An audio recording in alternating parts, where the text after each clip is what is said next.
Shalom, selamat malam Bapak Ibu Saudara-saudari yang dikasihi oleh Tuhan. Mari kita mempersiapkan hati dan berdoa. Bapa kami yang bertata di dalam kerajaan surga, kami mengucap syukur buat penyertaan Tuhan setiap hari di dalam hidup kami hingga pada malam hari ini. Dan saat ini hamba menyerahkan untuk pemberitaan firman-Mu. Kiranya Tuhan pakai hamba-Mu yang terbatas untuk boleh menyampaikan firman-Mu dengan benar. Dan biarlah setiap kami yang mendengar, kami boleh memahaminya. Dalam nama Yesus Kristus, hamba-Mu berdoa dan bersyukur. Amin. Bapak, Ibu, Saudara-saudari yang dikasihi oleh Tuhan, malam hari ini kita akan mendengarkan renungan firman Tuhan yang terdapat dalam Mazmur nomor 40 ayat pertama sampai ayat yang ke-18. Dengan judul renungan malam hari ini, ada saatnya harus menanti. Di dalam ayatnya yang kedua dikatakan, aku sangat menanti-nantikan Tuhan, lalu Ia menjenguk kepadaku dan mendengar teriakku minta tolong. Bapak, Ibu, Saudara yang dikasihi oleh Tuhan, banyak orang Kristen yang bertanya-tanya dalam hati, mengapa pertolongan Tuhan itu begitu lama? Padahal Tuhan berkata sendiri, mintalah maka akan diberikan kepadamu. Carilah maka kamu akan mendapat. Ketoklah maka pintu akan dibukakan bagimu. Karena setiap orang yang meminta menerima, dan setiap orang yang mencari mendapat, dan setiap orang yang mengetok baginya pintu dibukakan. Matius pasal 7 ayat 7 sampai 8. Apakah Ia ada ingkar dengan janjinya? Bapak Ibu yang terkasih dalam Tuhan, camkanlah dalam hati bahwa Ia tidak pernah ingkar dengan janjinya. Janjinya yang tertulis dalam Alkitab pasti akan digenapi asalkan kita mau bersabar untuk menantikan Dia. Dalam Mazmur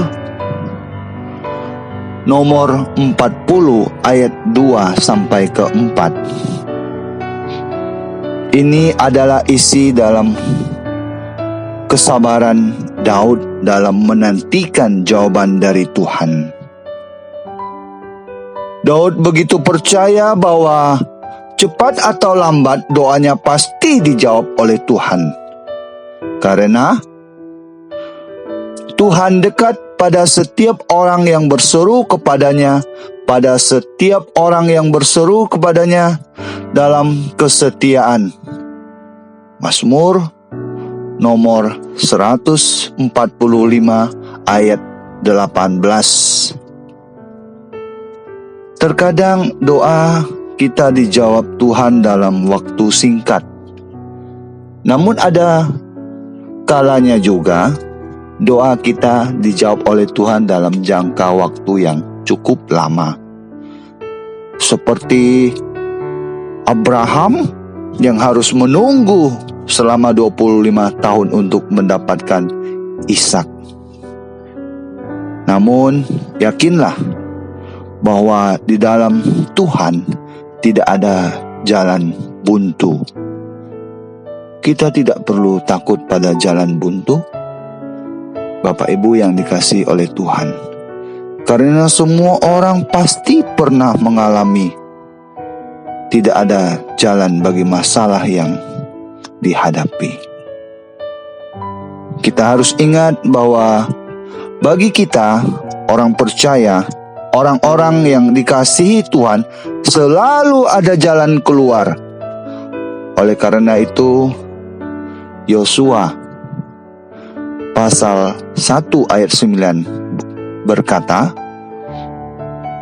"Bukankah telah kuperintahkan kepadamu, kuatkan dan teguhkanlah hatimu, janganlah kecut dan tawar hati, sebab Tuhan Allahmu menyertai engkau kemanapun engkau pergi." Bapak Ibu, untuk dapat menantikan jawaban dari Tuhan, diperlukan suatu keberanian dalam diri kita. Karena di dalamnya ada harga yang harus kita bayar, baik ketekunan, kesabaran, maupun kesetiaan. Ketiga hal ini kerap kali kita abaikan dan kita pun langsung menyalahkan Tuhan dan beranggapan bahwa Tuhan terlalu lambat untuk menolong kita. Mengapa Ia lambat menjawab setiap doa-doa kita? Kita harus sadari bahwa mungkin hidup kita dalam posisi kurang benar, sehingga Tuhan harus menunggu sampai kita bertobat dan mengerti kehendaknya dengan sungguh-sungguh. Mungkin saat ini Tuhan sedang membentuk kita sampai kita dapat berkata, "Tuhan, aku tidak mampu lagi tanpa Engkau. Ini aku memerlukan Engkau." Setiap saat kita memerlukan Dia sebagai kekuatan kita, sebagai sandaran kita, dan sebagai juru selamat hidup kita. Amin. Tuhan memberkati. Mari kita berdoa. Bapa, terima kasih untuk firman-Mu. Hamba-Mu sudah menyampaikan, kiranya Roh Kudus jauh lebih menolong dan menerangi setiap hati kami, jauh untuk memahami, mengerti akan firman-Mu. Terima kasih Tuhan. Di dalam nama Yesus Kristus hamba-Mu berdoa dan bersyukur. Amin.